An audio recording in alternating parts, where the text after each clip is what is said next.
Je vous présente la montre Activité Pop de chez Withings qui, comme vous pouvez le voir, est d'une forme ronde classique qui ressemble à une vraie montre, qui sur le côté est très peu épaisse, très agréable à porter. Le caoutchouc est de bonne qualité, plutôt fin et pas très salissant.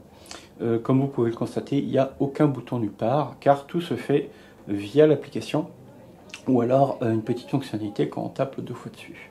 La montre Withings Activité Pop est à peu près la même que la montre Activité tout court de chez Withings. Celle-ci coûte dans les 150 €, un petit peu moins. Elle n'a pas de bracelet en cuir, d'horlogerie suisse, etc. Mais pour le commun des mortels, comme vous et moi, c'est bien suffisant. Elle offre les mêmes fonctionnalités que la montre Withings Activité qui coûte 450 €. Donc vous lirez notre test pour voir les différences s'il y en a.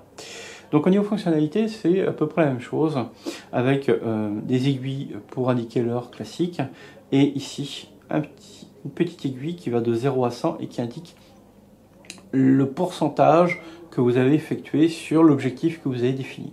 Si par exemple vous avez défini de faire 5000 pas dans la journée et que vous venez juste de les faire, la petite aiguille sera sur le 100. Si vous n'avez fait que 2500 pas dans la journée, la petite aiguille sera au milieu. C'est super pratique. C'est vraiment un petit bonheur d'utilisation. La seule interaction que vous allez pouvoir avoir cette montre de manière physique, c'est quand vous tapez 2 fois dessus.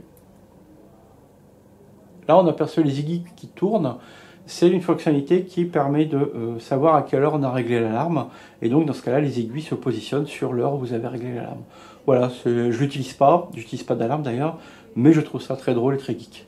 Withings fait la promesse que la montre dure 8 mois avec une pile spéciale pour cette montre-là.